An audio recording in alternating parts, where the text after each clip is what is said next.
Hello everybody, hope you're doing well. This video has been recorded on a Wednesday and being put out on a Thursday because reasons. Now I'm actually recording a lot of stuff between today and tomorrow, and also we've got a podcast with Kabam Jax, which is going to be recorded very soon. So very busy and lots of fun and stuff on the way. But what I thought I'd do is a video about some of the side quest champions revealed, who's on the nodes, because we've got that data and that information, but also go over some counters and options. Also bear in mind the team that I've got in the left hand corner is just there at the moment for display. It's weird because I'm doing this video where I'm going to be talking about some options to go in against the particular nodes, and then I'm going in after. So I've actually kind of decided just before we're starting to record, I'm going to change this team in the left hand corner. Some champions are going to be incredibly relevant, which I'll talk about in a second. Some I'm changing because I've had a change of mind on how I'm going to approach certain nodes. But in any case, let's get cracking with the nodes. What is on node number 1, which I can't get into shot for some reason. That's fun. But in any case, the node number 1 is Incinerate, Vulnerability, God of Light, Pleasure to Burn. Now, I looked at this first of all, and it had Human Torch written all over it. However, though, there is something to point out, and that is Galvanize.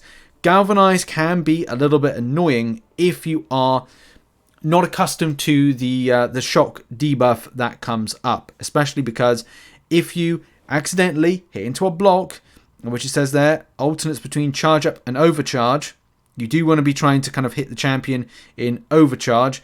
We'll see that. Well, we're going to be trying to see that in a second. While in charge up, hitting into a defender's block inflicts shock debuff on the attacker, dealing 200% of their attack over 6 seconds. While in overcharge, all of the defender's attacks are unblockable. The problem with this is that these particular node switches either means that, number one, for the first 15 seconds, you're going to be playing aggressively for the incinerates. So the likes of Human Torch, Sunspot, Bishop, to name but a few, Cosmic Ghost Rider, Black Widow Clairvoyant, and the Third Curse. Anything that does a incinerate, you might want to play into that incinerate vulnerability. And that may be the way to go, right?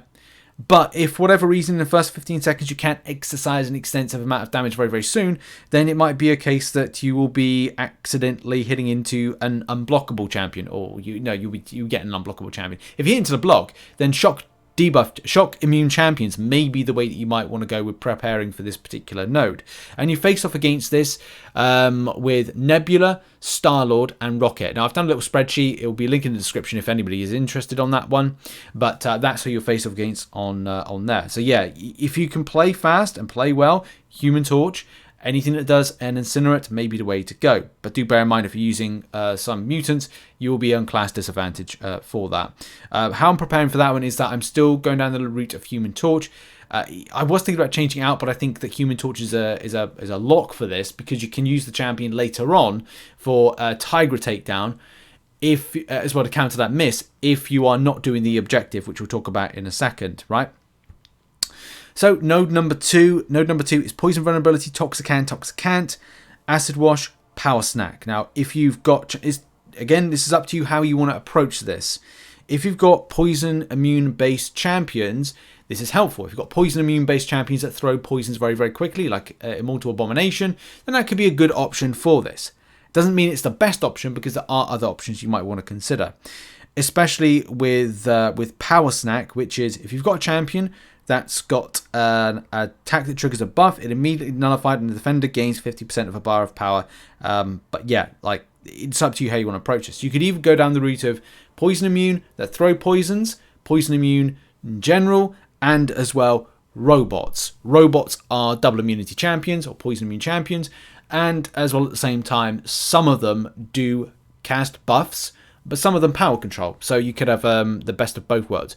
The reason I say that might be an option is that the champions you face off against are Guillotine, Morningstar, and Purgatory. Purgatory will gain power very quickly. Morningstar as well is likely to hit you with a bleed as part of the dot damage of the champion's ability. And that may be the same if you get hit by Guillotine. You just have to be prepared for these particular elements and things.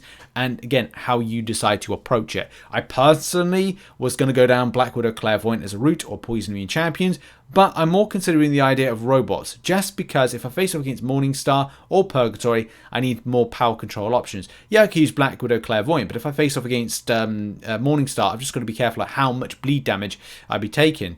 I don't know yet. I haven't done the quest, so I'll have to see. I get one shot at it. Again, we'll have to see. I might throw an extra robot into the mix just to help out things with that one. And then we're on to the final node.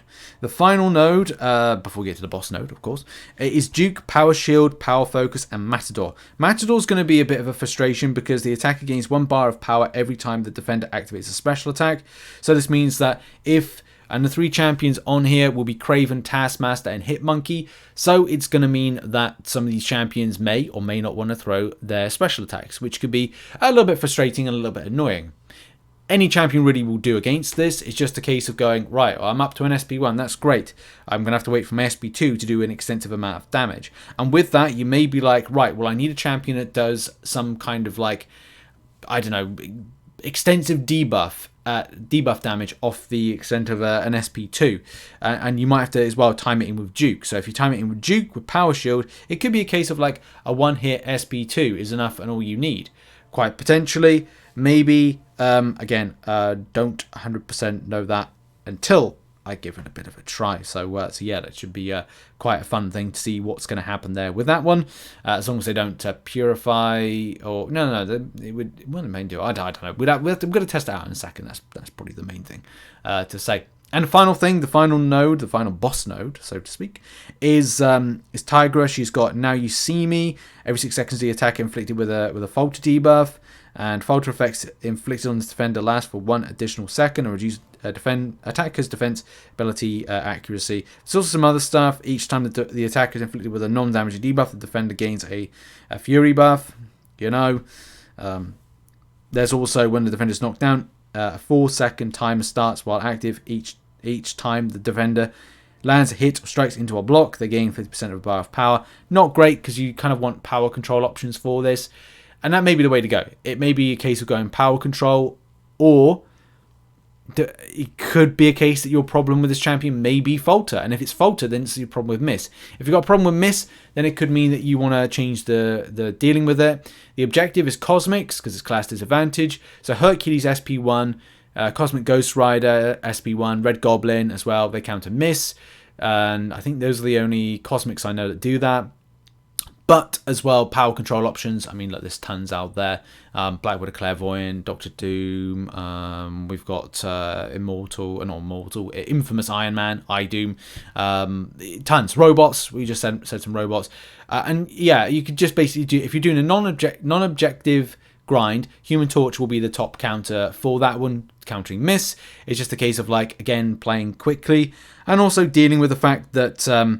well, you've got to watch out for the knockdown. I suppose if you are knocking down the enemy with Human Torch on rotation, because a lot of the time against Mystics you were doing heavy attacks, you may be questioning as to like whether or not you're playing into Rise to Power, or you are playing into power controlling that. Knock it down, got a power control. That's going to have to be the kind of the swing in the narrative with that one. Yeah, but anyway, without further ado, let's get a bit of a grind on. So I'll make this short and sweet and go over some of the fights just quickly. I actually messed up my first fight with like Nebula with Human Torch because I was like, I don't know why I sometimes, you know, you just make mistakes with stuff. And just they got my rotations wrong in any case. So yeah, once I kind of like lost 50% of my health, you know, suddenly my brains came back as they do. And you're like, I was like, okay, well, let's focus on the intercepts, focus on getting special attacks thrown off, and it just worked out well.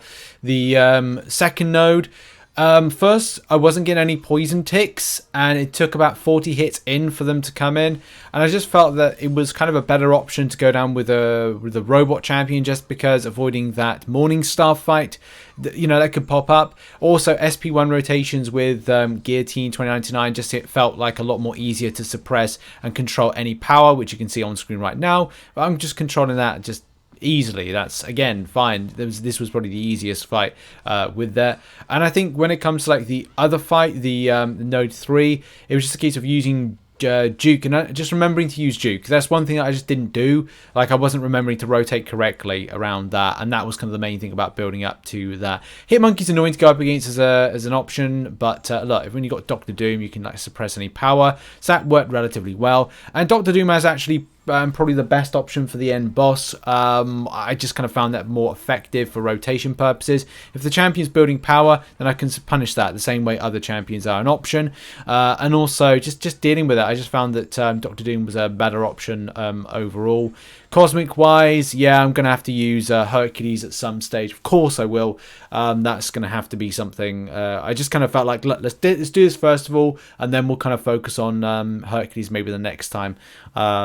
When, you know, I just kind of like, I've done the fights first and kind of know how the champion's focusing on.